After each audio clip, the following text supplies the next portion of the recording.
ADG मौसम विभाग जुड़ रहे हैं, बातचीत करेंगे उनसे। रिटायर्ड कर्नल अनुराग शुक्ला जी हमारे साथ जुड़े हैं। आप दोनों मेहमानों का स्वागत है। कर्नल अनुराग शुक्ला जी, क्योंकि जिस तरह से कल ये पूरी घटना सामने आई, सबसे पहले हर्षिल घाटी जहां आर्मी का बेस है वहां से जवान पहुंचे, वो लगातार मदद कर रहे हैं। सवाल इस बात को लेकर है कि अगर देखा जाए कई जगह अभी जो बटालियन कही जा रही है कि वो टुकड़ियां मूव करेंगी और ज्वाइन करेंगी, सबसे बड़ी प्राथमिकता ऐसी आपदा को लेकर क्या होती है आर्मी के लिए जब उन्हें लगाया जाता है? ये सबसे पहले तो मैं ये बताना चाहूंगा कि जो आर्मी का यूनिट रहती है वो नॉर्मली बॉर्डर एरिया पे या उन एरिया पे डिप्लॉयड होती है जो नॉर्मली शहर से हट के पहाड़ियों के ऊपर जहां बॉर्डर लगता है उस जगह पे होता है। तो जैसा कि आपने उत्तरकाशी में देखा, उत्तरकाशी में भी जो हमारी यूनिट डिप्लॉयड है वो एक रिज के ऊपर डिप्लॉयड थी, जो कि दोनों तरफ से एक छोटी सी वाटर बॉडी जा रही थी। और जब ये आपदा आई, जब क्लाउड बस्ट हुआ, तो ये इसके ऊपर से सीव ऑफ करती हुई निकल गई है। तो बहुत ही डिफिकल्ट हो जाता है ऐसी जगह पे सेलेक्ट करना जहां पे कि इस तरह से, जैसे पिछले 15-20 सालों के अंदर आपने देखा कि मौसम चेंज हो रहा है और ग्लोबल वार्मिंग हो रही है, इसके चलते नए नए आयाम आते जा रहे हैं, आज क्लाउड बस्ट हो रहे हैं। तो इन चीजों को फेस करने के लिए बहुत बड़ा चैलेंज हो जाता है कि अपनी पोस्ट को बचाए रखना, पोस्ट को रीलोकेट करना और उस जगह पे अपने आप को बनाए रखना, सुरक्षित बनाए रखना। इसी में मैं ये तारीफ भी करना चाहूंगा बॉर्डर रोड ऑर्गेनाइजेशन बीआरओ की। बीआरओ एक ऐसा ऑर्गेनाइजेशन है जिसने बहुत ही अच्छा कार्य किया है, बॉर्डर में जाके रोडों को बनाया है जो कि बिल्कुल रिमोट एरियाज में होते हैं और बहुत चैलेंजिंग होते हैं, पहाड़ों को काट काट के बनाना पड़ता है। वहां भी कई बार ऐसा होता है कि रोड धंस जाता है, बिकॉज ये जो नीचे की मिट्टी होती है उसको आप अंदाजा नहीं लगा पाते कि कितना स्ट्रांग है या कितना उसके नीचे किस तरह की मिट्टी है। तो डेफिनेटली बहुत चैलेंज का काम है इस जगह पे रहना, बॉर्डर पे रोड बनाना और आर्मी की यूनिट को अपने आप को लोकेट करना कि कौन सी ऐसी जगह है जहां पे वो सुरक्षित रहेंगे और आने वाले समय में देश को भी और जवानों को, अपने सिटीजन को भी सुरक्षित महसूस करवाएंगे। और ऐसे जैसे आपदा ऐसी आती है, आपने जो तस्वीरें देखी है उसमें कितना मुश्किल और कितना चैलेंजिंग होता है, क्योंकि वैसे देखिए बाढ़ की स्थिति होती है तो बहुत सारी चीजें बदल जाता है, लेकिन पहाड़ों पर स्थिति, चाहे वो क्लाउड बर्स्ट की बात करें या लैंडस्लाइड की बात करें, वैसी स्थिति बनने पर कितने चैलेंजिंग।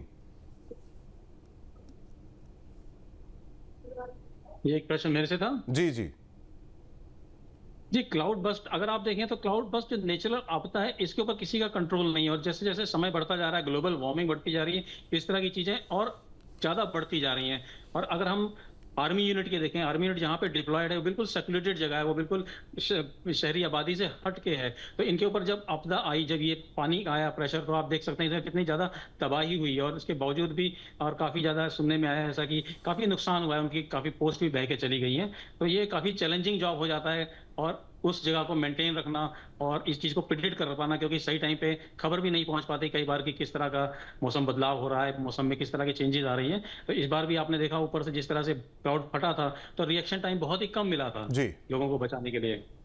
लेकिन इसके बाद फौज ने बहुत अच्छा काम किया, अपने आप को भी बचाया और बाहर जाके जितने भी सिविलियंस थे उनको भी सपोर्ट किया, उनके भी बचाने में पूरी तरह सहयोग किया और जितना भी हो सका अपने रिसोर्सेज को इस काम में लगाया कि जितने भी सिविलियंस हैं उन सबको जल्दी से जल्दी आपदा से निकाला जा सके। वाकई पूरी ताकत झोंक दी और 190 लोग जो कि बचाए गए।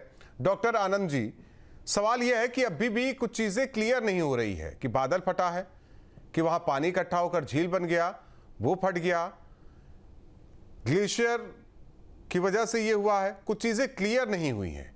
लेकिन हाँ, कई मौसम वैज्ञानिकों से जो बातचीत हुई, कह रहे हैं इससे हम आशंका, हालांकि इससे नकार नहीं सकते कि बादल फटा हो। जो आपने देखा, जो तस्वीर आपने देखी, आपका एक्सपीरियंस क्या कहता है?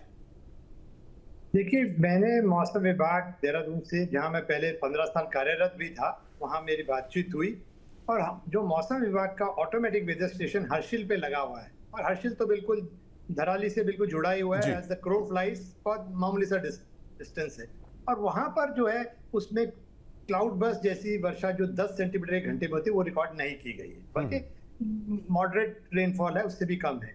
तो जो ऑटोमेटिक वेदर स्टेशन है वो क्लाउड बर्स्ट बिल्कुल इंडिकेट नहीं कर रहा है। पर एक बात बिल्कुल क्लियर है, जो वीडियो हमने देखे उसमें जबरदस्त फ्लैश फ्लड आ रहा है, यानी कि पानी की मात्रा बहुत ज्यादा है। तो या तो ये होता है कि उसका जो दूसरा साइड का कैचमेंट है, जो इस एरिया को कंट्रीब्यूट करता है, वहां ज्यादा बारिश हो और वहां ऑटोमेटिक वेदर स्टेशन ना हो।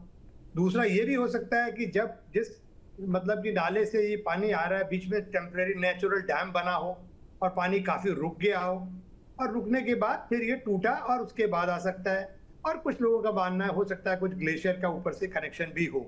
तो ये तो जब पूरा मतलब कि पोस्टमार्टम होगा, अच्छे से इस पे वहाँ लोग पहुंचेंगे, देखेंगे, जब कहा जा सकता है। अभी तो सिर्फ कयास लगाए जा सकते हैं। पर एक चीज बिल्कुल क्लियर है कि फ्लैश फ्लड था और मैसिव फ्लैश फ्लड था।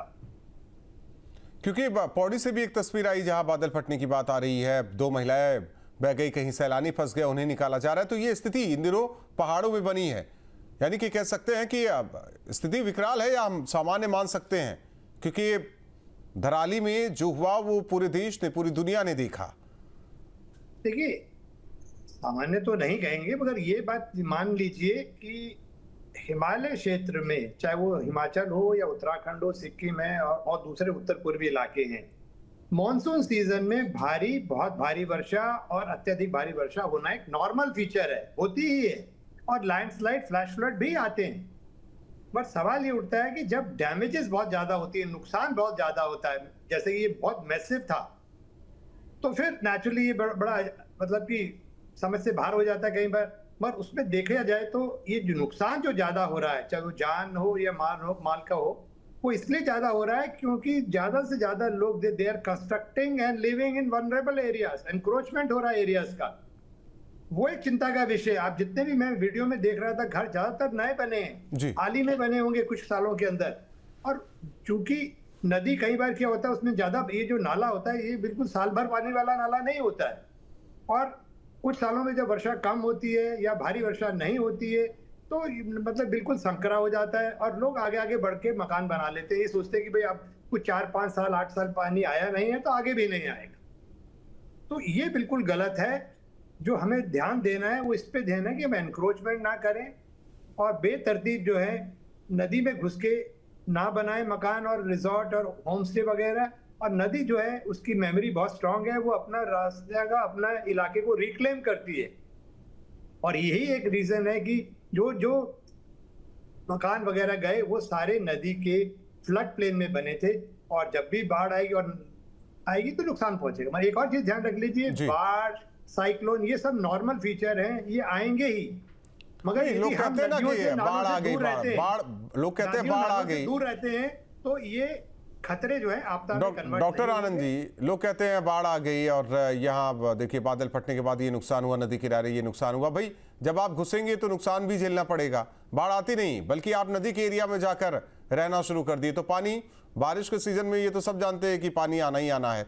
एक सवाल कर्नल अनुराग जी आपसे है, देखिए जब आर्मी को डिप्लॉय किया जाता है किसी ऐसी स्थिति, आपदा से निपटने के लिए, तो पूरे साजो सामान के साथ, यहाँ की स्थिति बताइए, क्या इसके लिए हमेशा यहाँ जो हमारे आर्मी के जवान हैं वो ये मान के चले थे कि कभी भी ऐसी स्थिति बनती है तो हमें तुरंत रेस्क्यू के लिए पहुंचना होगा सारे साजो सामान के साथ? क्योंकि जगह जगह रास्ते बंद होने की वजह से जो मदद मिलनी चाहिए हमारे जवानों को, वो मदद अभी नहीं मिल पा रही। हो सकता है कि आने वाले कुछ समय में रास्ता सही हो जाए, बीआरओ सही कर दे और आवाजाही शुरू हो जाए तो यहाँ और भी तेजी के साथ राहत बचाव का काम होगा। लेकिन जो तस्वीरें आ रही है, देखिए बड़े बड़े बोल्डर, पत्थर, पानी अलग और गाद अलग, तो ऐसे में समस्या क्या क्या होती है? जैसा आप देख सकते हैं कि इसके अंदर जो रिएक्शन टाइम होता है वो कुछ मिनटों का ही होता है, या फिर अगर आप देखेंगे थोड़ा सा एक घंटा या 2 घंटा होता है। उसके अंदर जो राहत पहुंच सकती है वही सफिशिएंट होती है। उसके बाद जो बाद में आती है वो तो खैर आती ही रहती है। और हम अपने जवानों के डिप्लॉयमेंट की जहां तक बात करें तो जवानों की डिप्लॉयमेंट जहां भी होती है वो सारे रिसोर्सेज के साथ जाते हैं। इस तरह की आपदा कभी आती है तो उनके पास इतने रिसोर्सेज होते हैं कि वो अपना भी बचाव कर सकें और आसपास के अगर इलाके में जरूरत पड़े तो वो मदद के लिए जा सकें। जैसा कि इस क्षेत्र में देखा होगा कि उनका काफी ज्यादा सामान बह गया था, इसके बावजूद भी हर जवान को आपने देखा है कि वो जाके सिविलियंस की मदद कर रहे हैं, अपना सामान भी इकट्ठा कर रहे हैं। तो होता है इस तरह का सामान, आर्मी यूनिट जब भी डिप्लॉय होती है इस एरिया में तो वो इस चीज के ताजो सामान लेके जाती है साथ में। और आने वाले समय में जब थोड़ा सा मौसम ठीक होगा तो बीआरओ उसको कनेक्ट कर देगी। लेकिन अभी के लिए हमारे पास हवाई जहाज हैं, हमारे पास हेलीकॉप्टर हैं जो जाके वहाँ पे रिसोर्सेज पहुँचा रहे हैं, लोगों की मदद कर रहे हैं और अपने जवानों को भी और ज़्यादा रिसोर्सेज प्रोवाइड करा रहे हैं ताकि वो दूसरे सिविलियंस को भी मदद कर सकें। लेकिन वही है कि मौसम अगर बेहतर होता तो ये और तेजी के साथ राहत बचाव का काम होता। हाँ। ये जो आपदा ये मौसम की ही वजह से तो आई है, तो मौसम का तो चैलेंज ही सारा मौसम का ही है और इसके लिए हमें तैयार रहना चाहिए हर समय, और हम तैयार थे। सिर्फ ये होता है कि रिएक्शन टाइम थोड़ा कम मिलता है इसके अंदर, जैसे आपने देखा कि मिनटों में मिला था रिएक्शन टाइम, उसके बाद तो ये रेस्क्यू ऑपरेशन चलते ही रहेंगे। क्योंकि जो तस्वीरें निकलकर सामने आई, कल तक जो ये धराली का हिस्सा था वहाँ देखा जाए कई मकान थे, आज वो एकदम लग रहा है कि मलबे से पटा पड़ा है। बहुत लोग दबे होंगे, अब कैसे ढूंढा जाए बहुत मुश्किल है, बहुत सारी चीज़ें हैं। एसडीआरएफ एनडीआरएफ की टीम तो पहुंची है, आर्मी के जवान देखिए ये कितनी बेहतर चीज़ है कि एक तरफ मुश्किल से जहां आर्मी बेस कैंप है वहां भी दिक्कत हुई, वो समस्याओं से लड़ते हुए लोगों को समस्याओं से हमारे जवानों ने निकाला और रात भर उन्होंने सर्च अभियान चलाया, लोगों को निकाला। सुबह तक, दोपहर बाद एसडीआरएफ एनडीआरएफ की टीम पहुंची। तो ये मादा है हमारे जवानों का कि वो 24 घंटे लगे रहे लोगों को निकालने के लिए।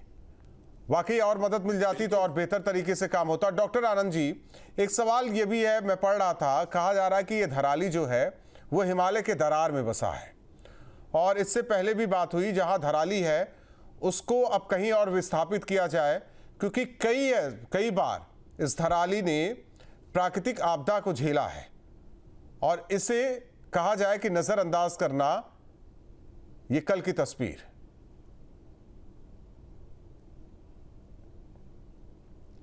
डॉक्टर आनंद शर्मा जी, मैं पढ़ रहा था कई बार धराली में ऐसी आपदाएं आई और हिमालय के दरार में ये है और भूकंप, उत्तरकाशी में हमेशा भूकंप ये अक्सर ये खबर आ जाती है। दूसरी ओर इसे विस्थापित करने की भी मांग की गई थी, बात भी कही गई थी, लेकिन देखिए अगर कुछ पहले बेहतर हो जाता तो आज स्थिति ये ना होती। ये बात बिल्कुल सही है कि उत्तरकाशी जो जिला है बहुत ज्यादा संवेदनशील है।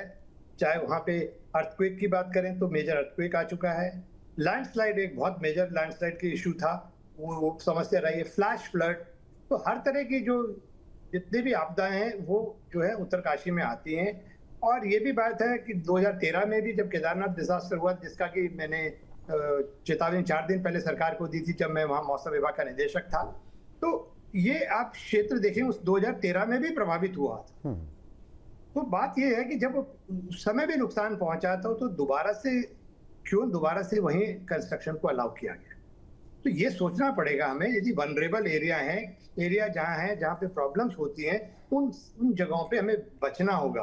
और साइटिंग जो है, देखिए आप जितने भी ब्रिटिशर्स के टाइम के आपके जो गेस्ट हाउसेस बने, रेस्ट हाउसेस बन रहे हैं, आप जितने भी देखिए 150 साल हो गए उनको, वहाँ कोई समस्या नहीं, क्योंकि वहाँ जितनी भी साइटिंग बहुत अच्छे से देखा गया कि जियोलॉजिकली स्ट्रांग है स्ट्रक्चर और आसपास बाढ़ का कोई खतरा नहीं है, फ्लैश फ्लड का नहीं है।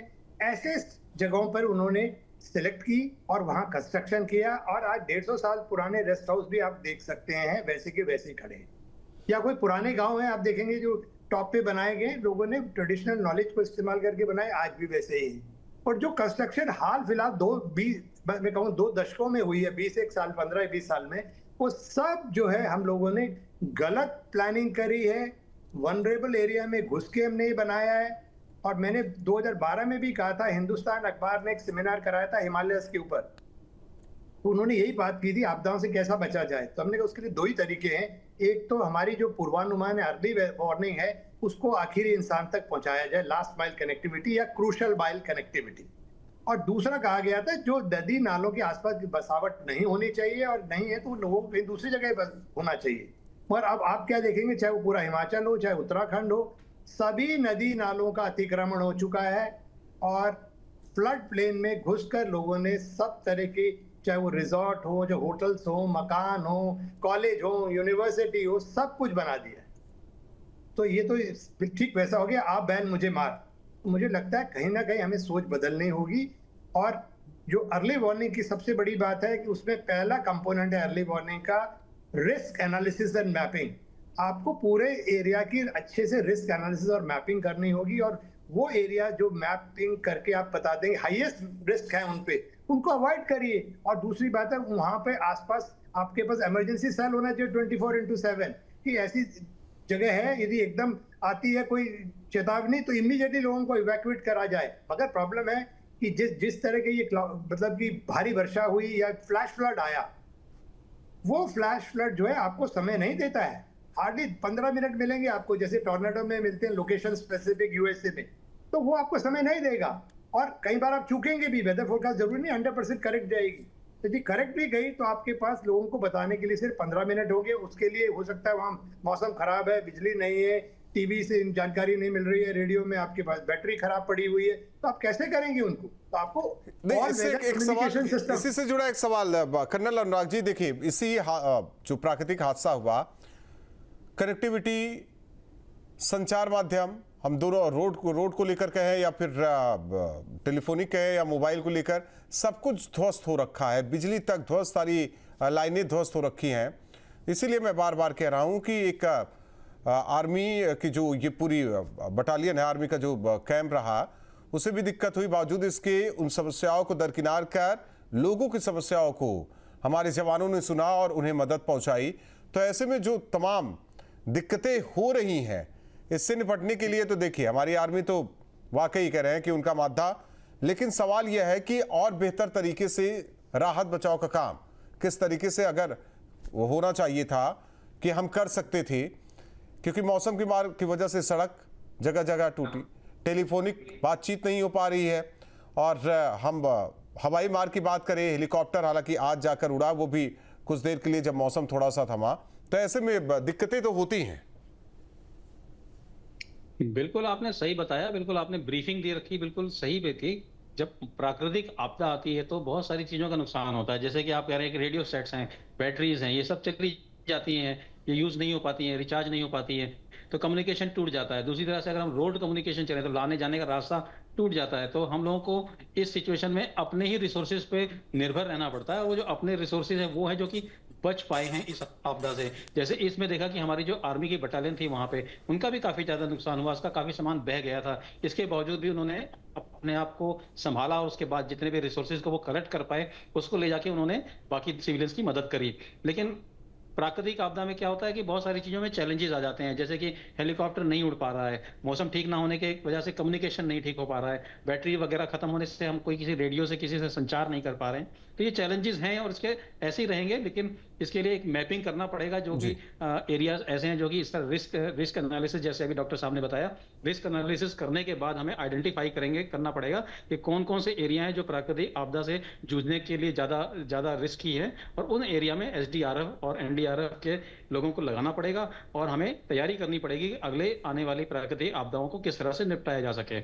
इस केस में अगर आप देखें तो जितने रिसोर्सेज थे वो सारे यूज किए गए, और जितना हो सका पॉसिबल उसको मदद करने की कोशिश की गई, बट इसके बाद थोड़ा सा चैलेंज तो हो ही जाता है। डॉक्टर आनंद शर्मा, आप कुछ कहना चाह रहे थे क्या?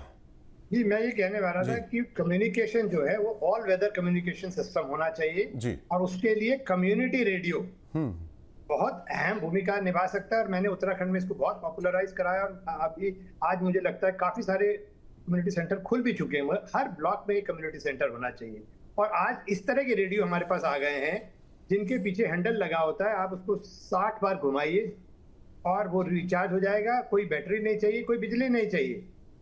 तो tone alert hand winding radios आ गए हैं, और ये रेडियो जो है इसको सरकार को बांटना चाहिए, खासकर डिजास्टर प्रोन एरियाज में, जिससे कि कनेक्टिविटी हमेशा बनी रहेगी। तो कम्युनिटी रेडियो होगा, सिग्नल भी आपका खराब नहीं होगा और कनेक्टिविटी बनी रहेगी, और ये कोई महंगा भी नहीं है। सबसे बड़ी बात ये है, मैं काफी सालों से मैं बार बार सरकार को ये कह रहा हूँ कि भैया आप इस तरह के कम्युनिटी रेडियो स्थापित करें, खासकर जहाँ आपदा रेगुलरली आती है उन क्षेत्रों में, और इमरजेंसी सेल बनाइए वहां पर। और दूसरा, जब आप ऋषिकेश से ऊपर की ओर चढ़ रहे हैं तो वहां पर आप बड़े बड़े डिस्प्ले बोर्ड लगाइए, इलेक्ट्रॉनिक बोर्ड ऊपर, जिससे कि जैसे ही गाड़ी में भी आप बैठे हैं तो आपको फोरकास्ट दिखाई देगी कि भैया चेतावनी लगी है, मान लीजिए ऋषिकेश से टेहरी के बीच में या टेहरी से लेके धराली के बीच में, तो क्या जिस रास्ते में प्रॉब्लम है वहां पे बैरियर लगा दिए जाए, लोगों को जाने नहीं दिए, रोका जाए, शेल्टर्स बने वहां पर।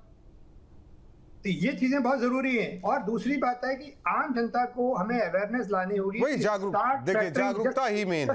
Just a minute please start factoring weather information into your day to day planning and be weather wise and climate smart. लोग जो है क्लाइमेट इंफॉर्मेशन ले लेते हैं मगर करंट वेदर सिचुएशन नहीं लेते हैं।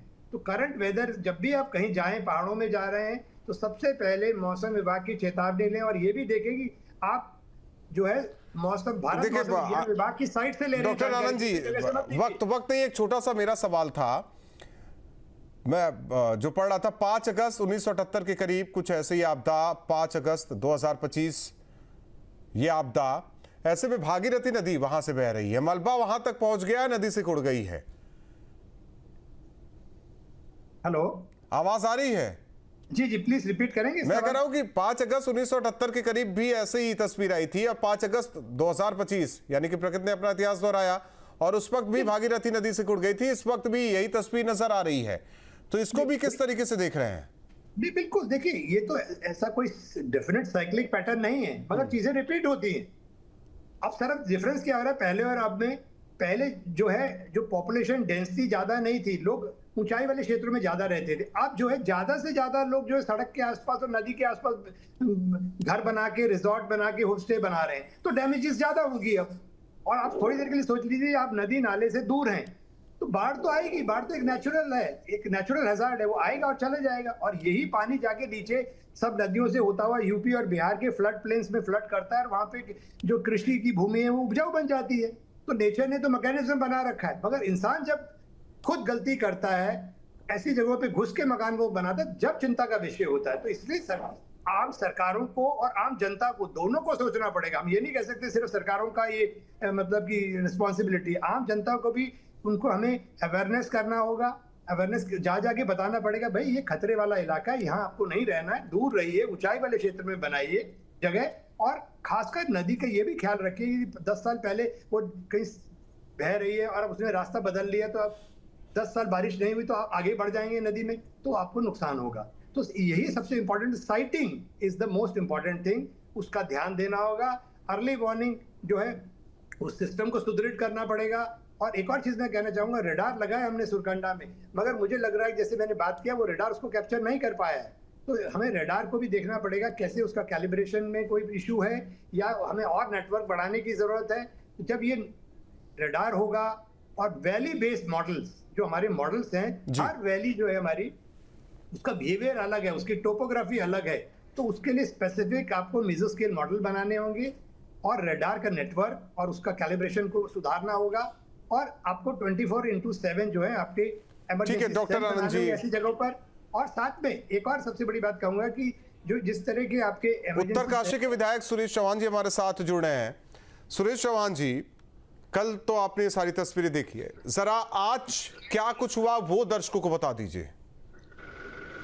देखिए, वहाँ पे हमारी आर्मी की टीम, आईटीबी की टीम और हमारी एसडीआरएफ की टीम जो है मौके पे लगी हुई है। अभी मात्र एक डेड बॉडी मिली है, बाकी जो कम से कम 160 लोगों को जो वहाँ फंसे हुए थे उनको सुरक्षित स्थान पर ले जाया गया है। कोपांग की तरफ से, जो हमारा कोपांग और गंगोत्री का जो क्षेत्र है, जो उस साइड से थे उस साइड से, और जो इस साइड से थे वो आर्मी की मदद से उनको लाया गया, सुरक्षित स्थान पर है।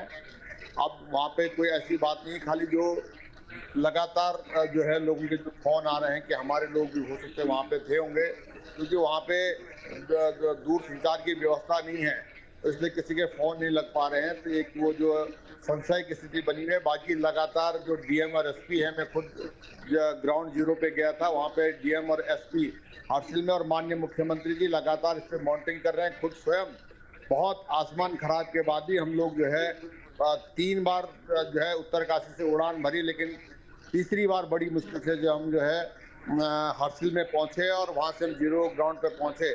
तो लगातार वहां से हमारी जो लोग फौज के लगभग 3 जवान और एक जो सिविलियन जो घायल था, उनको वहां से रेस्क्यू किया गया हॉस्पिटल के लिए। और लगातार हेलीकॉप्टर आज काफी लोगों को जो है रेस्क्यू, अब जो लोग वहाँ पे यात्रा में गए थे वो भी फंसे हुए हैं गंगोत्री में, उनको लाने का कल से बहुत युद्ध स्तर पर जो है माननीय मुख्यमंत्री जी ने निर्देश दिया। पूरा काम जो है पूरा, अभी भी हम आपदा कंट्रोल रूम में पूरी भीड़ जो है सब लगी हुई है, लगातार सारे अधिकारी सारी टीम जो है इसमें काम कर रही है।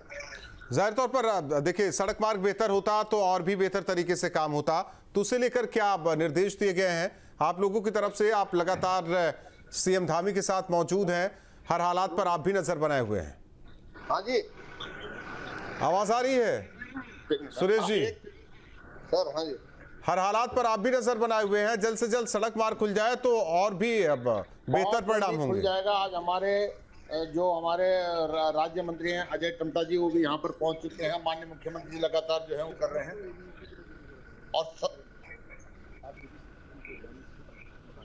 सुरेश जी, सुन रहे थे आप विधायक सुरेश चौहान को, उन्होंने बताया लगातार सीएम के साथ मौजूद थे, हालात किस तरीके से हैं उसका उन्होंने अपने शब्दों में बयां किया। डॉक्टर आनंद शर्मा जी बहुत बहुत धन्यवाद, और कर्नल अनुराग शुक्ला जी आपका भी बहुत बहुत धन्यवाद। जहां भक्ति है हर शब्द में, कथाओं में छुपे हैं दिव्य रहस्य, और ज्योतिष देता है जीवन को दिशा। धर्म से जुड़ी हर बातों को जानने के लिए हमारे चैनल स्तुति को सब्सक्राइब करें। चैनल पर जाने के लिए इस लिंक पर क्लिक करें।